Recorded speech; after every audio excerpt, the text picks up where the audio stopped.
Hello, YouTubers and NFL fans everywhere. This is Matt, the NFL Fanatic, giving you my Week 8 2022 NFL predictions. Well, for the Fanatic this week, after having such an abysmal week last week, I bounced back very nicely this week. I had winning records both against the spread and straight up. So against the spread, I went 8-5, and straight up I went 10-3. That equals out to 61.5% against the spread. And straight up, I went 10-3, which equals 77% straight up. And now overall for the 2022 NFL season, I am now 50, 55-2 against the spread, and I am now 59, 47-1 straight up through 107 games. That equals up to 47.7 or 47.8% against the spread, and straight up it equals 56.7% straight up. So definitely moving in the right direction, moving up. I still feel pretty good about where I'm at in my against the spread picks. It's still at my highest rate at this point through 7 weeks of the season. And straight up, I am starting to move in the right direction when it comes to straight up picking. Have a long way to go. My goal this year will be probably 62, 63%. Hopefully I can get on a pretty big run here. But I will definitely take moving up from about the 53% I was at last week down to up to about 57. So definitely moving in the positive direction in terms of my straight up picks, and my against spread picks went up about 2% themselves. But overall, though, for the week, it was a pretty good week. Just for all the games that went down. Everybody watched Arizona New Orleans on Thursday. That was a crazy game to where the Cardinals for the first time broke 40 plus points scoring up. It's the first time since January 1st of 2017 that they were able to do that.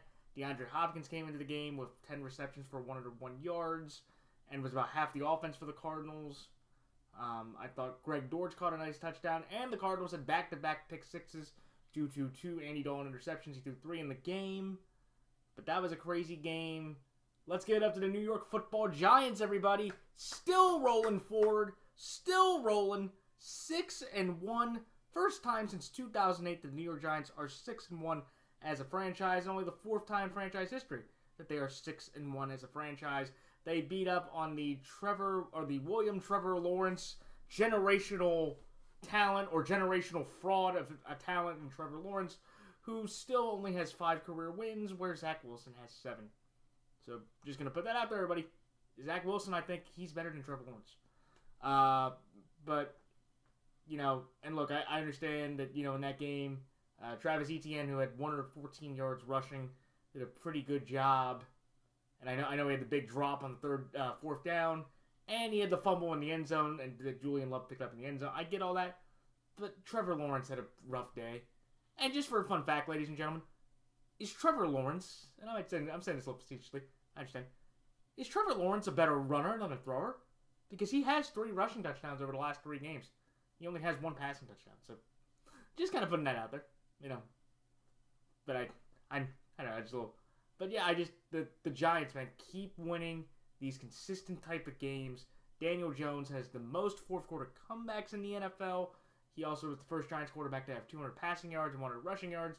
And if anybody, you can give me Nick Sirianni, you can give me Kevin O'Connell, you can give me Mike McDaniel, you can give me McDermott and Reed. If anybody does not think that Brian Daboll taking this average roster and getting them to a 6-1 record and he's not coach of the year, then you are just being an absolute hater, or you just think Sirianni, then you think an undefeated record, whoever the coach is, deserves to be coach of the year compared to Brian Daboll, who is working miracles and wonders. He is moving mountains with this Giants roster, especially with them losing 2 offensive tackles yesterday. So, quick shout out to the Giants there. And the Jets as well. The Jets, not pretty, not sexy, but very rugged and tough. The blue-collar side of New York, 4 straight wins for them after the 16-9 win over the Denver Broncos. And the Denver Broncos offense continues to show that Russell Wilson, even though he has played absolutely horrible, he is probably not the main problem. It is Nathaniel Hackett and his lack of offensive creativity. But the Jets have won 4 straight games, and I do want to say very quickly, best wishes and prayers to Breece Hall, the 2nd-round running back who was an absolute stud. And my pick for Offensive Rookie of the Year has torn his ACL, and he will be out for the rest of the 2022 NFL season. Best wish to do a quick and speedy recovery to one of the more exciting offensive rookies in the league. But the Jets at 5-2, they've won 4 straight games. They're playing a bit like the Giants, just not as pretty offensively, But they are winning these tough games. Do be it against backup quarterbacks and rookie quarterbacks, not really murderer's row of phenomenal talent or just awkwardness. But the Jets are winning games. The Jets are playing incredibly well, and kudos to them. And then you look at the other big stories of the Bucks and the Panthers. And I'll get into my picks after this. I mean the Bucks and the Packers, not the Panthers. I'm sorry, the Bucks and the Packers. 2 teams with all-time great quarterbacks in Tom Brady and Aaron Rodgers. And for the first times in their careers, or for the first time in 20 years for Tom Brady and for Aaron Rodgers for the first time in his career, they are both under 500 at 3-4, and neither team is really having a lot of optimism, I think, moving forward for their season. I think the Packers, it's more so the weapons, because I just think, look, Rodgers has really no trust in any receiver besides Robert Tonyan and his running back Aaron Jones. But everybody else, from Christian Watson to Sammy Watkins to Randall Cobb to Romeo Doubs or Dubes, they just aren't getting open. They just aren't catching the ball. They just continue to drop big pass after big pass after big pass, and Aaron Rodgers just can't keep, putting them in spots. And that defense that everybody thought was going to be phenomenal, even though Devondre Campbell did have that nice 60-plus yard pick 6, Jair Alexander got burned by Terry McLaurin. He's the highest paid corner in the league. And that play essentially broke the game open for the Commanders to win, for their second straight win. But I think for the Packers, they're in a massive problem because the Minnesota Vikings, they were in 15 one-score games last year and are 7-8. This year they've been in 4 of their 6 games, have been one-score games. They're 4-0 in those one-score games. So they have... O'Connell may not be as good as Daboll, in my opinion, but O'Connell did fix the one thing the Vikings were not able to do in the last several years under Mike Zimmer. They were able to win close games.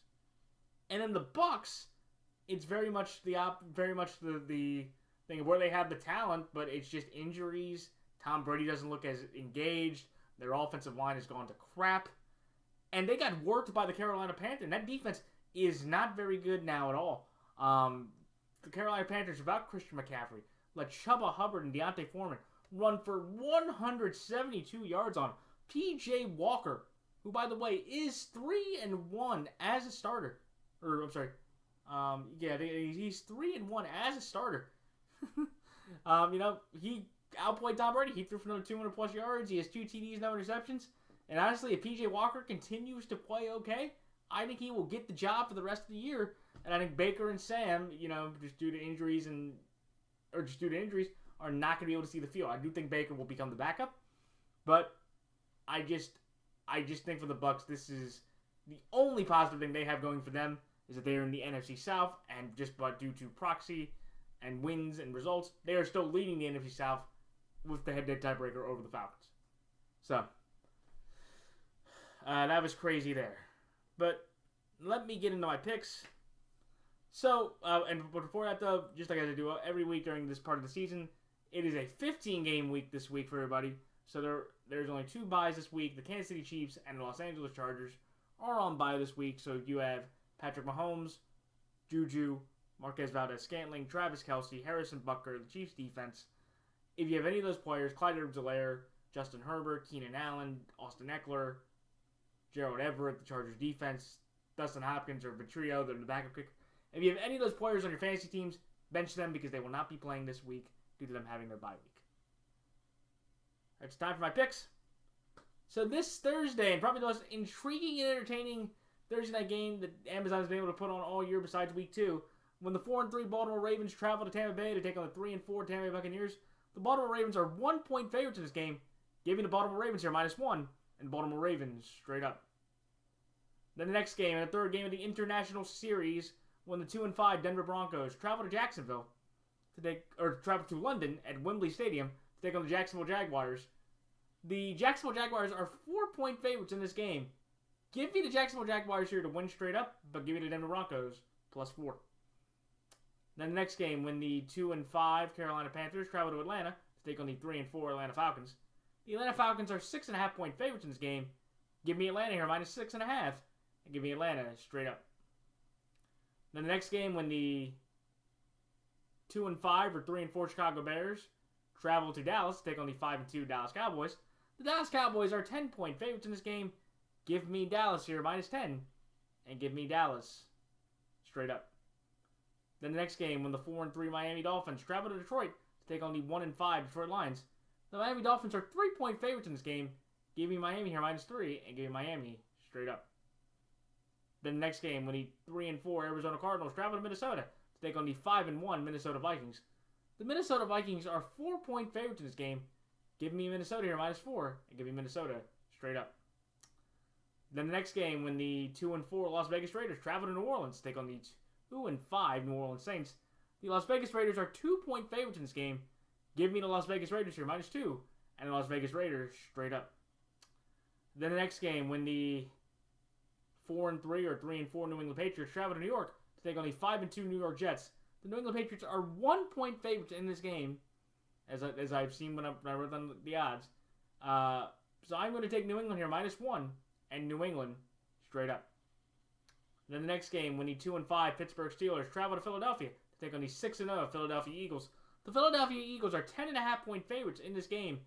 Give me the Philadelphia Eagles here to win straight up, but I'm going to take Pittsburgh +10.5. Then the next game, when the 4-2 Tennessee Titans travel to Houston to take on the 2-3-1 Houston Texans. The Tennessee Titans are 4-point favorites in this game. Give me Tennessee here, -4, and give me Tennessee straight up. Then the next game, when the 3-4 Washington Commanders travel to Indianapolis to take on the 3-1 Indianapolis Colts. The Washington Commanders are 4-point underdogs in this game. In one of my two big pure upsets of the weekend. Give me Washington here, +4, and Washington straight up. Then the next game, when the 3-4 San Francisco 49ers travel to Los Angeles to take on the 3-3 Los Angeles Rams. The San Francisco 49ers are 2-point favorites in this game. Give me San Francisco here, -2, and San Francisco straight up. Then the next game, when the 6-1 New York Giants travel to Seattle to take on the 4-3 Seattle Seahawks. The Seattle Seahawks are 2.5-point favorites in this game. Once again, everybody, the Giants continue to get disrespected week after week after week after week after week. I don't get it. How many wins do the Giants need in order for the Giants to be slight favorites or to pick them against a Seattle team that is overperformed by all metrics? But come on, it's another easy victory. You're giving me the Giants again with points? I'm going to do that once again. So for my second pure upset of the week, give me the New York Giants here, +2.5, and New York Giants straight up. And then on Sunday Night Football, when the 3-4 Green Bay Packers travel to Buffalo to take on the 5-1 Buffalo Bills. The Buffalo Bills are 10.5-point favorites in this game. I'm going to take Buffalo here, -10.5, and Buffalo straight up. And finally, in the Monday night game, when the 4-3 Cincinnati Bengals travel to Cleveland to take on the 2-5 Cleveland Browns. The Cincinnati Bengals are 3-point favorites in this game. Give me Cincinnati here, -3, and give me Cincinnati straight up. All right, let me do one quick thing here. Just wanted to add my pick to, there you go, into my lot there. I forgot to put Buffalo as my straight up pick there. All right, now time for my quick thoughts on each game. The Baltimore Ravens over the Tampa Bay Buccaneers. I'm going to take the Baltimore Ravens in this game because the Tampa offense has been absolutely dreadful. Okay, Tom Brady was held to 3 points in the game against the Panthers yesterday. Fun fact for everybody. So he has been held to 3 points, 3 or fewer points, 5 times in his career. That happened twice with the Patriots over his 20 seasons in New England. And now, each time in the last 3 seasons as a Tampa Bay Buccaneer, this has happened to him once a season where he's held 3 or fewer points. And again, I think one of the biggest problems has been the offense. The Bucs offense in the last 9 quarters, in the last 2 games and a quarter, they have only scored 1 touchdown in the last 9 quarters. That's just downright amazing about how inept this offense is. Again, I know the offensive line has been bad, and Leonard Fournette only had about 19 yards rush, so he's getting no help from the running game, and Russell Gage has been flat, Julio's been hurt, and Mike Evans dropped a huge 75-yard touchdown at the beginning of the game that could have really changed the momentum or sparked the Bucs into getting the victory, but it's just not there. I think Tom Brady, yeah, I know he has 8 touchdowns to 1 interception, but he looks like a 2015 Peyton Manning. he just does not look the same. You could say, look, the offensive line's bad. He's got a lot of personal stuff he has to deal with. But it just, he finally looks like, the 45-year-old Manning looks like the 38-year-old, or 45-year-old Brady looks like the 38-year-old Manning that we saw in 2015 get carried by his defense to a championship. Unfortunately for him, this defense that once again gave up 173 yards to the Panthers running attack of Chuba Hubbard and Deontay Foreman. That is a massive problem in itself. And look, here's the thing. The Ravens, they have been one of the more intriguing teams in the entire league. They have held a double-digit lead in every single game this year, but they have blown 3 of those leads, and they've won, 4 of those games. And it took a very awkward false start penalty, which was the correct call. And just Cade York, after making a 58-yard field goal right down the middle in week 1, ever since then, and all the 50-plus yard kicks where he's needed it, the 54-yard kick against the Chargers, he shanked to the right, and the 61-yard kick against the Ravens, he got partially blocked, and he couldn't make. Even though I do want to congratulate Nick, so that's one of those things to me, to where when you look at those moments for, like, the Browns that way, that's been tough. That, that they've had their moments to where, the Browns choked another game. I do want to congratulate Gus Edwards, though, for a return to the field. Said he had a significant ACL injury to begin with. He had 16 carries on 66 yards and 2 touchdowns. And I just look at this game, and you have to look at both these squads. Look, Lamar beat Brady in his one encounter in 2019 pretty decisively in a blackout primetime game. This is a Thursday primetime game. The last time I remember, though, to be fair, last time Lamar was in a Thursday night situation, it didn't end up very well. That was the Dolphins game where he got blitzed out of his shoes, and that was basically the start of the demise of the Ravens season. I feel differently about this team. And I just think at the end of the day, the Ravens have just been playing better. We have more confidence. We have a bit more skill position talent, and I just think Lamar is playing better than Brady. And I think with how bad that Bucs offensive line is, I think we'll be able to get a good amount of pressure on the Brady, which will make this game incredibly hard. I do want to see how our pass defense and our does, because we had one of the worst secondaries in the league. So if Brady's line can hold up, I do think Brady can get balls to Godwin and Evans and Gage to make big plays. But at the end of the day, I'm going to trust the more confident offensive line, the more confident quarterback, and the more consistent offense and team that I've seen over the last several weeks, and that is the Baltimore Ravens, because I just do not think that the Ravens would have lost to Carolina and Pittsburgh in back-to-back weeks. Should be an interesting game, and I do think for the Bucs' relevancy, I still think the Bucs should win the NFC South, but their relevancy in terms of Super Bowl and deep playoff conversation has to end with a loss to the Ravens, which for Brady, that would mark the first time that he has had 3 straight losses, or like the second or third time in his career, which is amazing to think about. So, that's why I like Baltimore -1 and Baltimore straight up. The next game, the Jacksonville Jaguars over the Denver Broncos. Okay, so I just want to put this caveat out there for everybody right up front. I took Denver +4 because of the news that Nathaniel Hackett put out that Russell Wilson is trending towards playing. If Russell Wilson is inactive and it's Brett Rypien once again to start for the Broncos, I'm just going to tell everybody this now so they don't know. So they got ahead of time. I'm going to switch my against the spread pick to Denver +4 to Jacksonville -4 if Brett Rypien gets a start. If it's Russell Wilson, I'm going to keep it at Denver +4. Regardless, if Rypien is a starter, I'm going to make it Jacksonville -4. So just everybody knows if I make that change, I will let you know before the game. But these two teams have been just downright awful. Yesterday, the leading rusher for Denver was Melvin Gordon. I think he had about 30 yards. And it's been an absolute travesty for this defense. This Denver defense, ladies and gentlemen, against 7 different teams, has only given up 7 offensive touchdowns. They had the 1 fumble from Melvin Gordon, which counted the other way. They have given up only 7 offensive touchdowns the entire year, and yet they're a 2-5 football team. And here's the thing that's worse about the offense. Brandon McManus, for the entire year, he's accounted for 62.5% of Denver's total offense. 62.5%! That's absurd when you have quarterback in Russell Wilson. And yet you've had Latavius Murray, Melvin Gordon, an okay offensive line, a very good receiver, Jerry Jeudy and KJ Hamler. You had Albert O, you have Bradley Chubb. This defense is balling.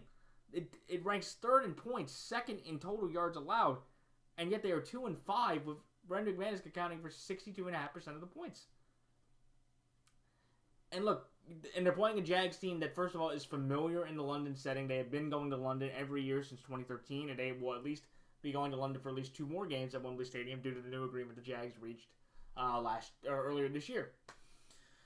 Travis Etienne had 114 yards rushing, which is very nice, but he did have a big fumble and a big drop at the end of the game, which could have changed the game and given the Jags the win. But also, I think one of the biggest problems is their coach. He's not Brandon Staley, but they are desperate. And he went for it on 4th down again, and he couldn't get it. And the Jags overall are only 21st in the league in terms of 4th down conversion percentage. So I didn't quite understand that. At a 4th and 1, why are you QB sneaking when you had Riley Patterson, who could have made an easy field goal to put it into a 7-point game, which would have had to make Daboll think. And then when they got the touchdown that won them the game, should he have gone for the extra point?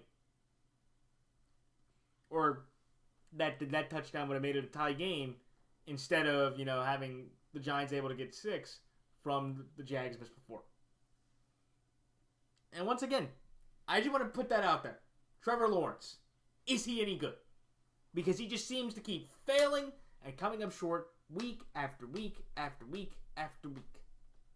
And, I don't think he'll come up short this week because I just think Lawrence is better than Ripien, and I know Lawrence has a lot more skill than a lot of quarterbacks, but he just can't get the job done.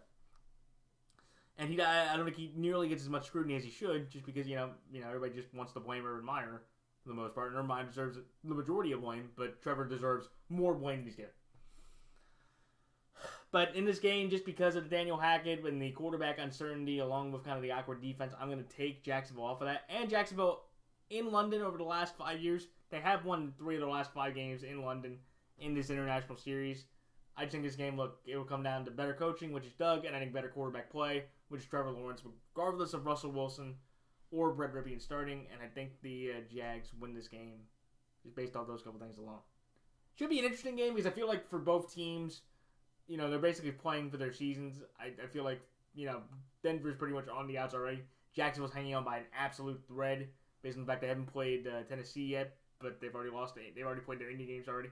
So, but I'm going to take Jacksonville for a better quarterback, better coach, and a more familiar system and environment in London compared to the Broncos. So that's why I like Jacksonville here to win straight up at Denver +4. The next game, the Atlanta Falcons over the Carolina Panthers. This is a game to where I am taking the Atlanta Falcons in this game based off of the fact that, look, P.J. Walker and this Panther team, they're not supposed to be here. P.J. Walker for his career he has less than 100 completions. He's completed about 57% of his passes. He has 4 total TDs and 8 interceptions.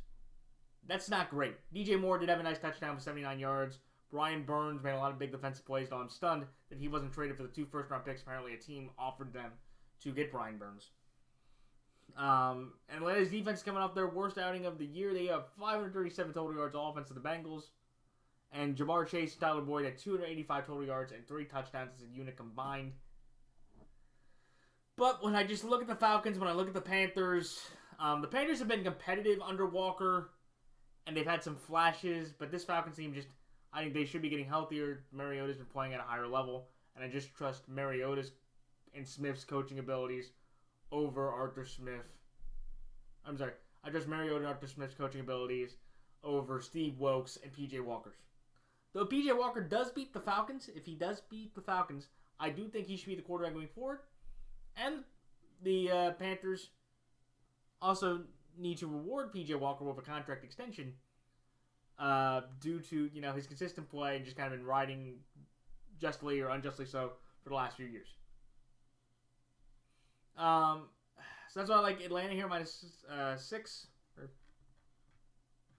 This is why I like Atlanta here -6.5 and Atlanta straight up. The next game, the Dallas Cowboys over the Chicago Bears. Man, what an awkward game for the Cowboys and Lions for about 75% of the game. It was 10-6 Dallas until the end there, and then they get the odd conversion or the big stop by Micah Parsons, who tackled Williams to the ground. Then the very next play, Williams coughs at the ball. The Cowboys get the turnover, and then they drive down the field to score. Dallas forced 5 turnovers on the last 6 drives of the second half against the Detroit Lions. That's going to get you beat anyway, any which way. And I was also impressed by Micah Parsons, who got another sack. That is 7 sacks for him. That's 20 sacks over his first 2 years. That passes DeMarcus Ware, the most sacks in 2 seasons by a Dallas Cowboys defensive player. And Trayvon Diggs got his 17th interception, which means that he only 3 players in the last 25 years have that big of a span in 3 years. It's Marcus Peters, Richard Sherman, and Ed Reed. Those are the only 3 players in NFL history with 18 or more interceptions in their first 3 years combined, besides Trayvon Diggs. So he played a sensational game. And the Cowboys, look, Dak went 19 to 25 for 207 yards. Not really great. Nothing phenomenal. He threw a touchdown to Hendershot at the end of the game, which was a garbage time TD. It didn't really matter. And you're playing a Bears team that I objectively have as a much weaker offensive unit. You're playing, instead of Jared Goff, you're playing Justin Fields. Instead of DeAndre Swift and Williams, you're playing David Montgomery and Khalil Herbert. The Bears receiving core is non-existent. You have better tight ends. And I just think the Cowboys just go into Chicago and play a very tough, physical, and bully type of game. Dallas' defense is second in points and 6th in yards. And it's really bad when 245 yards from Darnell Mooney is your leading wide receiver for the season so far through 7 games. Could this game be interesting? Sure, because look, I thought Dallas was going to steamroll over Detroit without any problem. It turns out I was wrong, and Detroit put up a fight. So I do think Chicago, if their defense can get a couple turnovers, get a couple big stops, Fields with his legs can make some plays that'll make the Dallas defense have to hesitate or be just a little more cautious. And they do have one of the better defensive linebackers in the league, Roquan Smith, who has 66 66 total tackles through 7 games up to this point. So again, I'm going to take the Cowboys. Better roster, better quarterback, better overall staff, and I just can't trust the Bears' offense to score enough. I think if the Cowboys score 13, they can win the game. Just because that's how bad I think the Bears' offense has been the whole year. So that's why Dallas here minus 10.5 and Dallas straight up. The next game, the Miami Dolphins over the Detroit Lions. The Miami Dolphins are now 4-0 in games where Tua has been able to finish the whole game. And here was the great thing about it. So they were able to get 6 or 13 points within the first few drives. Once the second half hit, just want to say, in 5 of their last 6 drives, starting in the second half, they were 4 plays or less. So as soon as Tua did all the scripted offense, the scripted movement of the ball, once he had to improvise and try to go off script, the Dolphins really could not move the ball a single lick. Though I do want to congratulate the Dolphins defense. They went 3 straight games without having a turnover. In this game, they picked off Kenny Pickett 3 separate times. I think the Dolphins are a good team, and I wish the Tua might have played like in week 2. But again, he's just coming off an injury, so I think everybody should give him a little bit of a grace period to see if he can, ramp it up and play back to the level that we thought Miami could play through the first 2 weeks. But also, and maybe again, this is a good thing as well, because they're playing still the worst defense in the league. Detroit's defense is still worst in the league in points and yards allowed. It also is the second most offensive drives that end in turnovers.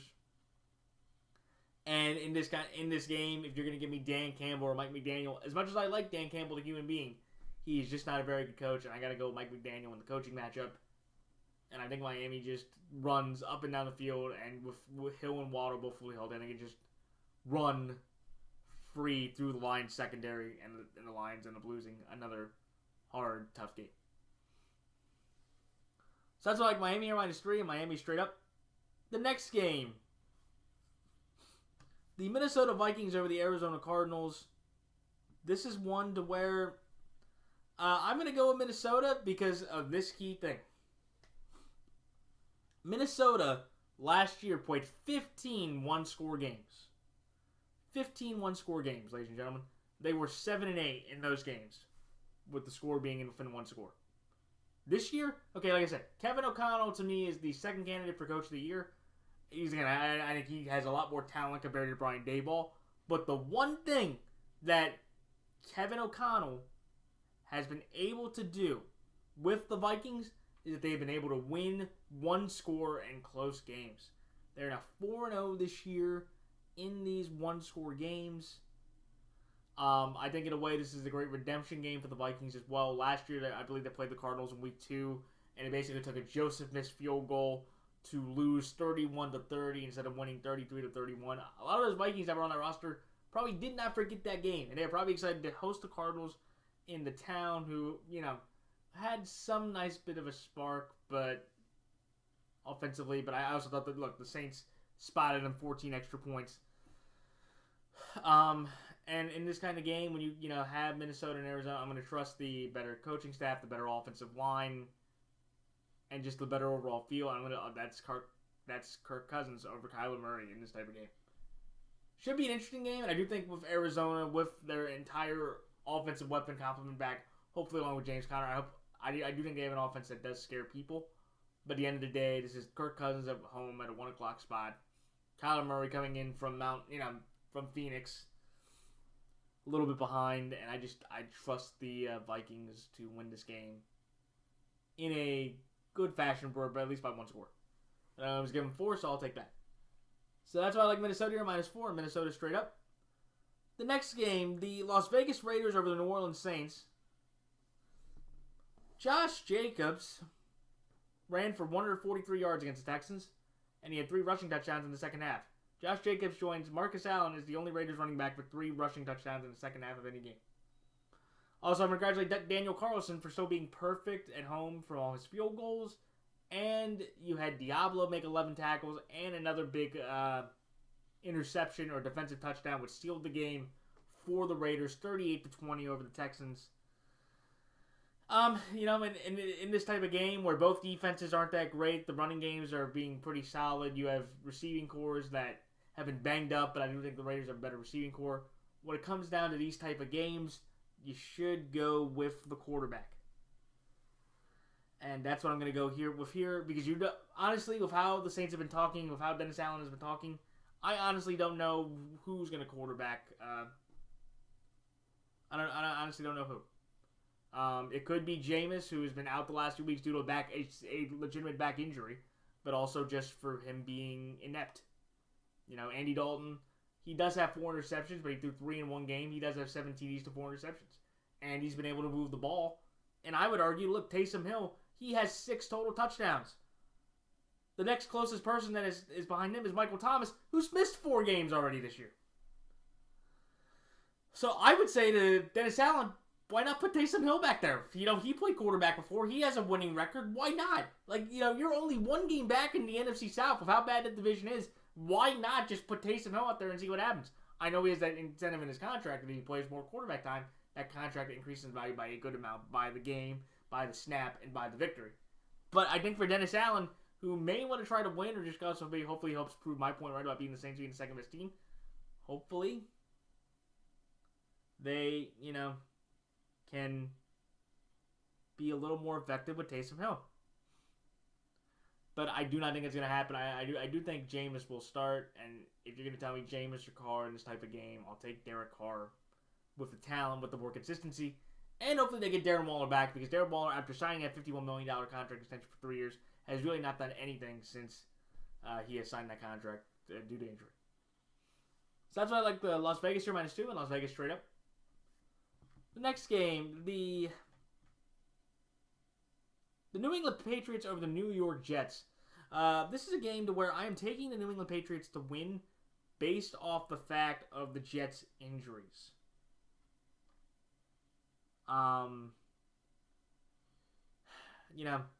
Look, they lost Tucker, Elijah Vera Tucker. Corey Davis went down with a knee injury. Elijah Moore is not practicing due to wanting a trade request. And Breece Hall went down with a torn ACL. And as much as I like Zach Wilson, I also understand just maybe how fortunate Zach Wilson's been due to his schedule. He has only thrown 1 touchdown in his 4 starts this year. He's thrown only 1 touchdown. He's gone the last 3 games without having any turnovers, but not also having a touchdown either. So it's not pretty, it's not great, but it just works enough.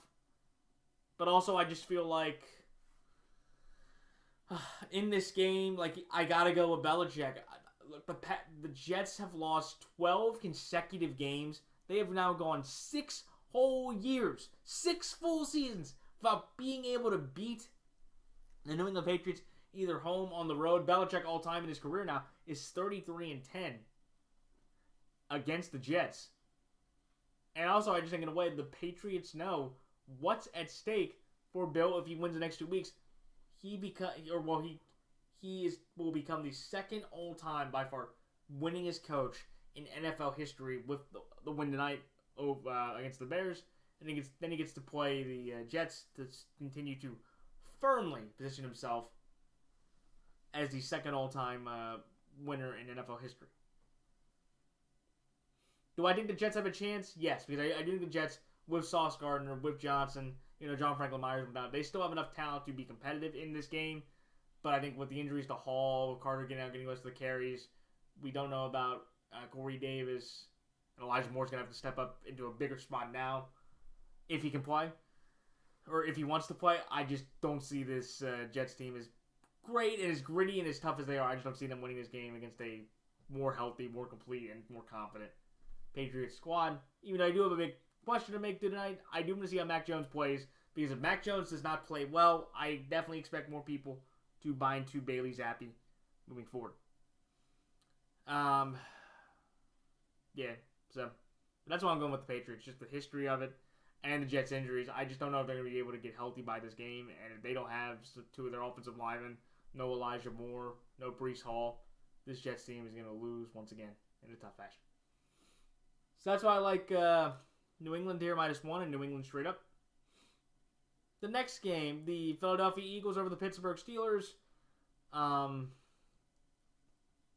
taking the Philadelphia Eagles here because they're undefeated. They're just going to keep rolling. Kenny Pickett, here's the thing about Kenny Pickett. He showed a lot of moxie last night against the Dolphins. He was making, some big tough runs, some big time throws, some big time aspects. But at the same time, his biggest issue has continued to be the turnovers. He keeps turning it over at an incredibly high rate. He had 3 more interceptions last night, though one of those was not his fault. I actually thought that was a pass interference call on the Dolphin defender, or from the Dolphins defense, which allowed Bethel to get the easy interception from Kenny Pickett. And look, just to give Kenny a little comfort, look, Terry Bradshaw's the only other quarterback as well to throw 7 interceptions through his first 4 games. I do think Pickett will be able to pick up the slack a bit. But when you look at the Eagles, look, they're looking for their best start since 2004. This Eagles team is really complete in every way. They're leading the league. They're top in the league in terms of turnover differential, takeaways, giveaways, sacks, time of possession, second quarter offense. They have scored the most points in the second quarter since the 1950 Rams. But I just will continue to say this to people. Let's all continue to watch the Philadelphia Eagles in the second half.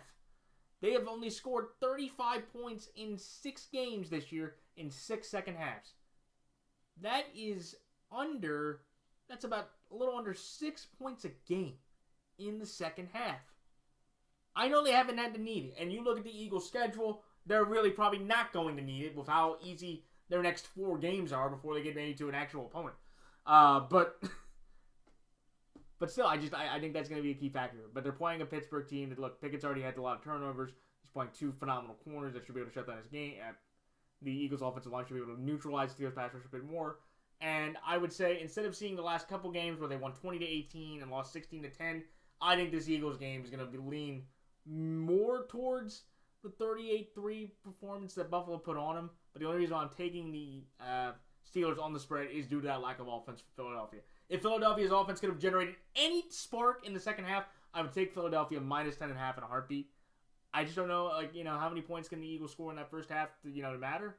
And I think that the Steelers can kind of hold on to that second half with their defense, which is what I've seen on the offense over the last several weeks, to cover that 10.5 point spread in an okay way. So that's why I like Philadelphia here to win straight up, but Pittsburgh +10.5. The next game, the Tennessee Titans over the Houston Texans. I am taking the Tennessee Titans here just due to the fact that the Titans, once again, just like every year, they're just very slowly creeping along. After starting out 0-2, losing on the heartbreaker to the Giants, which doesn't look nearly as bad now, and getting shellacked by the Buffalo Bills 41-7, the Titans have won 4 straight games, including back-to-back games. They've already completed their season series against the Colts, and they own the significant tiebreaker regardless of what happens for the rest of the year. I think it's been primarily because of Derrick Henry. Derrick Henry had another 100-plus yard day from scrimmage. He's played consistent, powerful, tough. He looks like the old Derrick Henry that helped the Titans win a lot of games before, and I think the Titans will continue to use Derrick Henry to the fullest with his ability. And I just look at the Texans and I go, look, also I do want to give a quick shout out to Mr. Andrew Adams, the safety that caused Matt Ryan to throw a horrible interception for a pick six. And look, I will say this, look, Dameon Pierce had about, another 80 to 90 yards on the ground. I thought he was very good. And Davis Mills made a couple nice big throws. He had a touchdown to, I believe, Chris Moore, and then he had another touchdown, a 40-yard touchdown to Philip Dorsett, which is very nice. But after the interception and fumble that basically caused the other scores, the game was over for the Houston Texans in kind of a weird 38-20 game that was closer than you think, but by the end of the game, just the Raiders just going up and down the field. And that Texans run defense is not very great either. And the Titans in this series have won 3 of the last 4 against the Texans. And Derrick Henry usually, every time he gets to play the Texans, usually runs for a great deal of yards and dominant runs and power. And I just think that continues against this Houston team, which lost one of its best defensive players earlier this week. He got put on the IR. And I just think the Titans just continue to run and play solid, effective, fundamental football to get on a 5-game win streak to get to 5-2, which I don't think anybody expected after their first 2 outings this season. So that's why I like Tennessee at -4. Tennessee straight up. The next game, the Washington Commanders over the Indianapolis Colts. This one, ladies and gentlemen, is due to the fact, and thank gosh I did my video right now before or after I heard the news. If you are just watching this video and you have not been able to see any big NFL story, here it is. Former MVP Matt Ryan has been benched due to a grade 2 shoulder separation, but the Colts management and staff have continually say that was not the primary reason for benching Matt Ryan. It is due to his poor play. Matt Ryan, entering today after 7 weeks, has been sacked the most times. He has the most overall turnovers, interceptions, and fumbles in the league. He ended the season with 2,023 yards, or about 2,025 yards, something like that, somewhere around there. 9 TDs to 9 interceptions, even across the board. Both ways, TDs, interceptions, that is never great, especially, you want the left side to be much higher, the right side to be much lower. And I just feel like for Matt Ryan, it's just been an absolute abject disaster for the Colts. He's had a couple nice moments where he beat the Chiefs in a weird way. He beat the Jags just, 2 weeks ago, we could say, in a weird shootout with Alex Pierce and Michael Pittman. But now it's the Sam Ehlinger show, the former quarterback in Texas. Should be able to start the rest of the year. And I just think with that, I can't trust a rookie quarterback going up against the Gus Bradley defense, especially with... I'm sorry. No, I'm sorry, not Gus Bradley. I can't trust a rookie quarterback going up against the Ron Rivera defense with all that talent that Washington has around it. I think the Colts, look, they obviously still miss Shaquille Leonard a big deal. But I do think that with the quarterback change, I think that Ehlinger will be able to make more plays with his feet, but I just can't trust his arm enough to win this game against a Taylor Heineke-led Commander team, which very sneakily, okay, and this is a fun thing. The fun thing for every Commanders fan, last couple years, every time the Commanders went on a 4-game plus losing streak, they would end up going on a 4-game or higher winning streak after that. So Washington is definitely moving forward in the direction with the way it's been going. So, but the reason why I'm taking Washington over Indy is just the significant quarterback change. If Matt Ryan would have still been the quarterback and confident, I probably would have done what I did last week. I probably would have taken Washington on the spread, but taking Indianapolis straight up just due to them being home. But of now Sam Ehlinger being the primary main quarterback of this team, I got to take Washington outright. I think Washington is just clearly the better football team with talent, consistency, and just better overall playmaking and design. And in a weird way, I do feel bad for Frank Reich. This is now his 7th quarterback in his 6-year tenure as the Colts coach. The Colts can just never find a good enough quarterback to save them, and they just keep making all these weird trades for Matt Ryan's, Carson Wentz's, Jacoby Brissett's, Phillip Rivers. Phillip Rivers, by the way, is still the most successful quarterback that kind of approach has been able to provide them over the last few years. But I'm just going to take the Commanders here. Better runner, better running team. Ellinger's first start. I have no trust in that. And that's that. So that's like Washington here +4 and Washington straight up. The next game, the 49ers over the Rams. This is one to where I am just going to learn my lesson. The Rams have lost 7 consecutive regular season games to the 49ers. And the Niners are ticked off. The Niners yesterday against the Chiefs gave their most points and yards given up the entire year.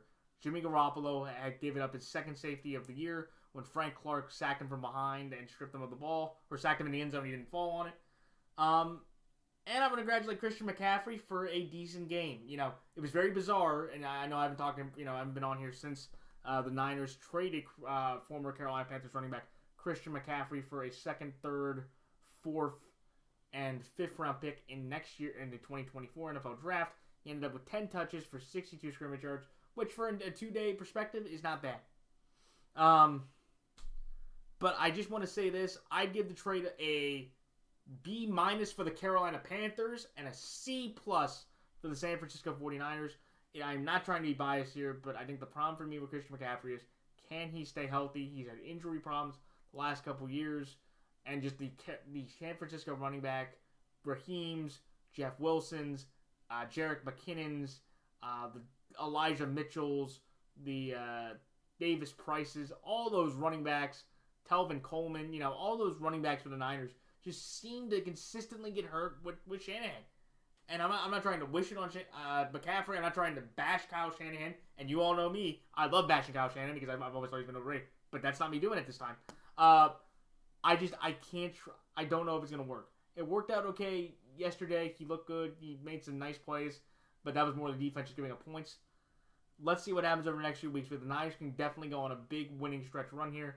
That probably should get them the NFC West. If I'm being honest. And look, they're playing an offensive line in the Rams that's just been downright decimated. They lost another one of their guards for the year. And it's just not looking great. I think, look, Stafford's still relying on Cooper Kupp. Maybe Van Jefferson can come back this week. Robinson's been a massive bust, and Higbee doesn't really stretch the field for them, which is kind of amazing.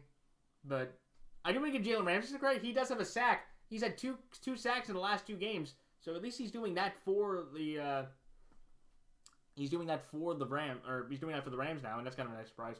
But in this game, look, I have been burned by the Rams way too many times, way too many years when I've been doing these predictions.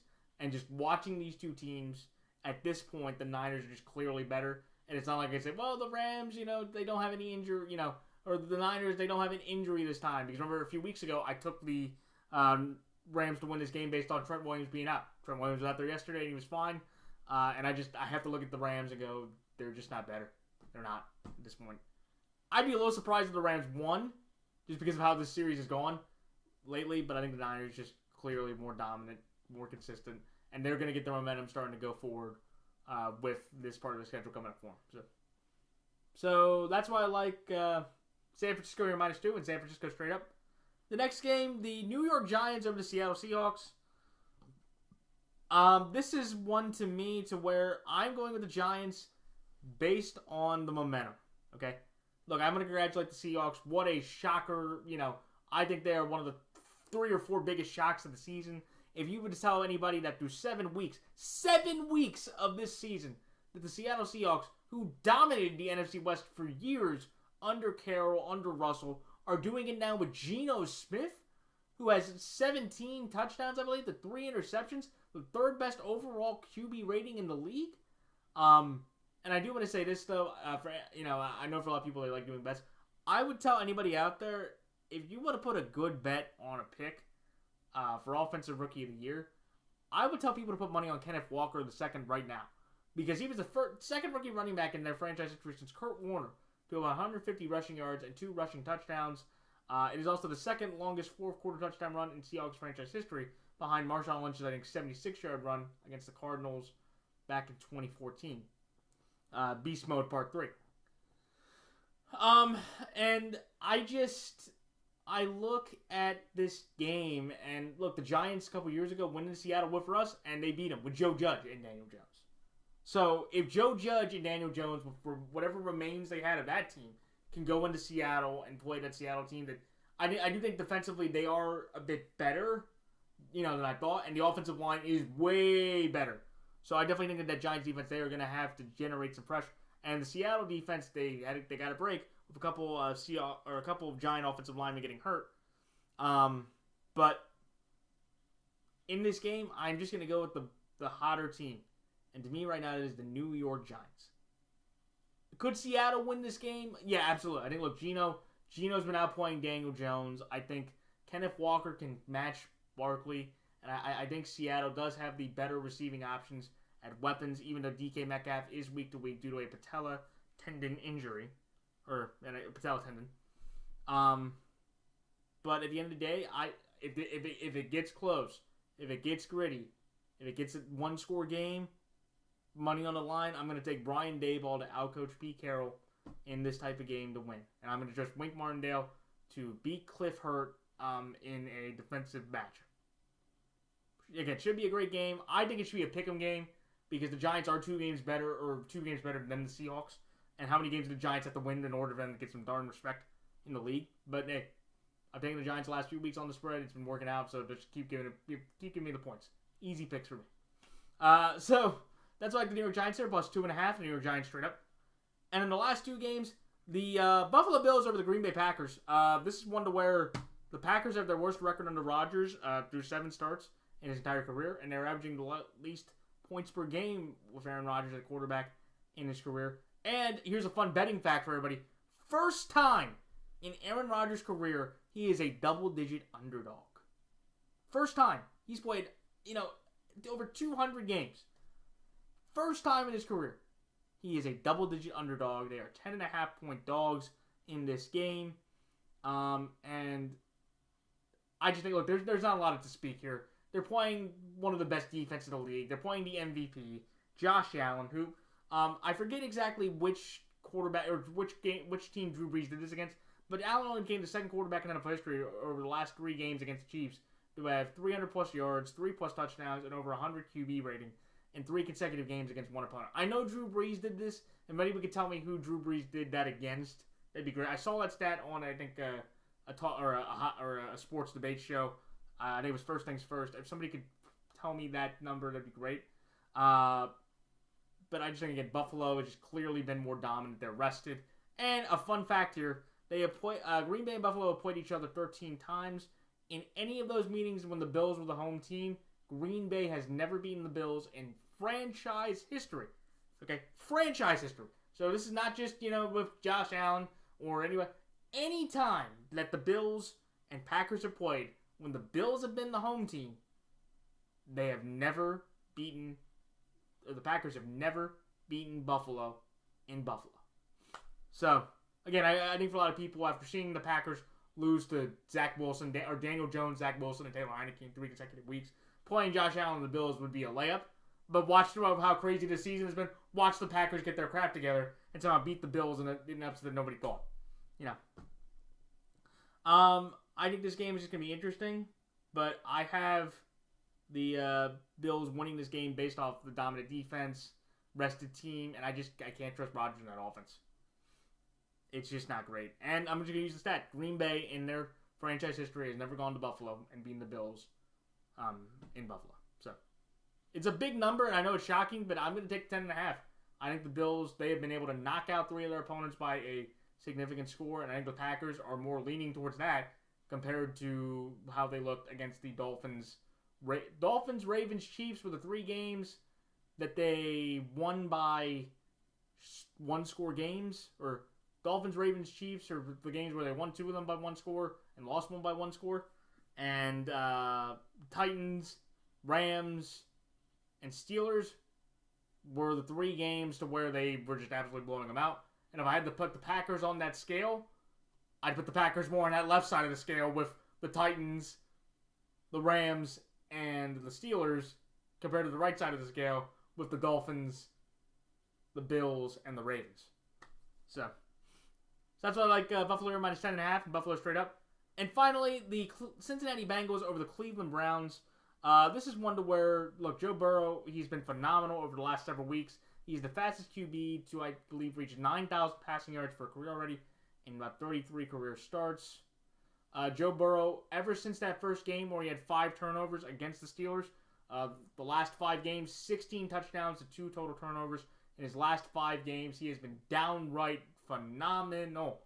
And he is, putting himself in that MVP conversation. I do think that first game will have to matter, and I do think his record, I don't know how long it'll last, but again, and I think for me, when I look at the Browns, they're just the lovable losers. Like the Browns, every single week, they will play their hearts out, but Nick Chubb will do phenomenally running the football.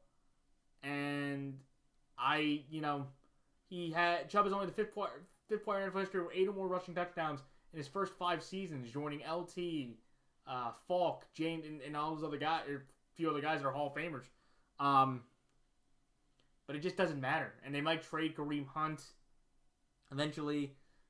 Nobody on the Browns, Myles Garrett got a couple nice sacks, but Cade York missing big time kicks.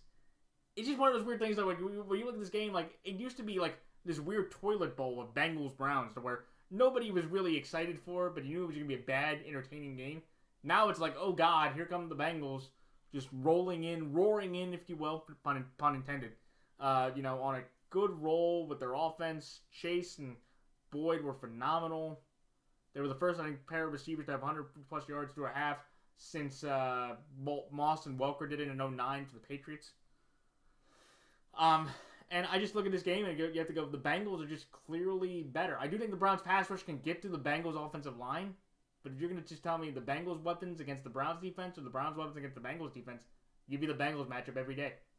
Joe Burrow has been playing, out of his mind, and I just think at the end of the day, even if the Browns put up a fight, they will just find a way to lose this game. I don't think this game is going to be that close. I think it's by 7. So getting 3 on the road, if this was in Cincinnati, you'd probably be at 6, 7 points there, and I'd probably still take it if it was 6 or 6.5 at that point. So that's why I like Cincinnati here, -3, and Cincinnati straight up. And those are my picks for this week. Like, comment, rate, and subscribe. Please check out the NFL YouTube Prognosticators page to see people like Andrew Warren, Bridgewater's Finest, Half Moon's Picks. There are people like Fire and Brim Sports, TGB Sports, YTC Productions, who just subscribed. Thank you for subscribing. You have Logan Schiff. You have a bunch of great guys and gals that make Sports Fan Entertainment. He makes predictions. Please check out their channels and content if you enjoy weekly analysis and predictions from people like me that are just fanatics for the NFL every single year. And that is it. So until next week, good luck to all players, coaches, teams, fantasy football players. I was fortunate enough to win both fantasy games in both my leagues this week. I'm very happy about that, which will get me to I think 3-4 in one league and 4-3 in the other. So hanging right around 500. Kind of been up and down on injuries. But good luck to all fantasy players, coaches, players, fantasy players, and fellow prognosticators. And until next week for Week 9, this is Matt the Fanatic signing off. Until next time, everybody. So long.